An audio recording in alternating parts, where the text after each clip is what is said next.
It's time for the herd hierarchy. We are now starting to get a separation. The best quarterback, dating to last Thursday, Brock Purdy over Geno, to last night, Josh Allen over Aaron.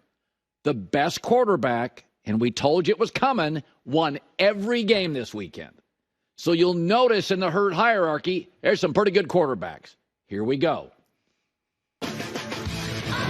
Herd hierarchy. Time is now. Let's go. The top 10 NFL teams according to Colin. Number 10. Tampa Bay Buccaneers 4-2. Their offense leads the NFL with 4 games over 30 points. And Baker Mayfield, dating to last year, is humming. A big part of it is he and Chris Godwin are money together. And also the run game here is second in the league. Rashad White, Bucky Irvin, Sean Tucker. Giving Baker Mayfield a run game like any quarterback is a game changer.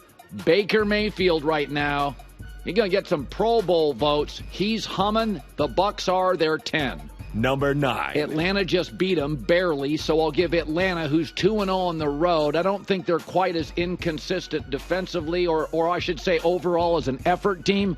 I like Kirk Cousins, been around the league, consistent personality, 2-0 on the road. Their issue is they don't get to the quarterback. They brought Matthew Judon in from New England. He hasn't done anything. So they only have 5 sacks this year. So I think Atlanta and Tampa are the 2 best teams. I think Kirk Cousins is such a steady, unemotional ship. I'd give them a slight edge. But those 2 teams are going to battle to the end. Carolina Saints are toast. Both those teams have a million issues. Number 8. Buffalo, they're 4-0 against teams under 500. They're a little like the Dallas Cowboys. Can't beat the good teams, beat the bad teams.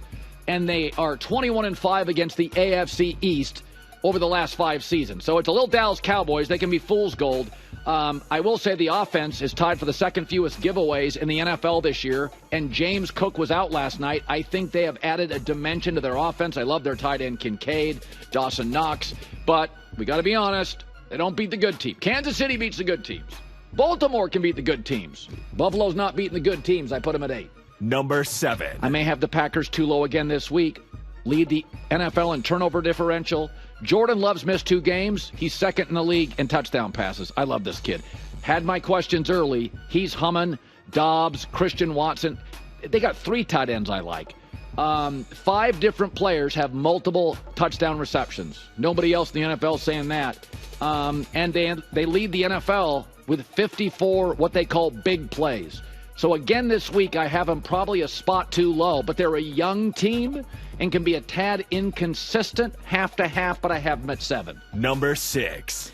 If Joe Mixon plays, I think the Texans are a handful. Their only loss came on the road to the Vikings. They had a stinker. Everybody gets a stinker. Everybody but the Chiefs gives you a stinker.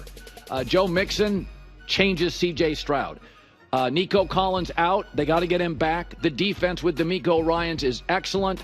I think this team could get to the AFC Championship. I don't think they're quite mature enough with big game experience to beat a Kansas City.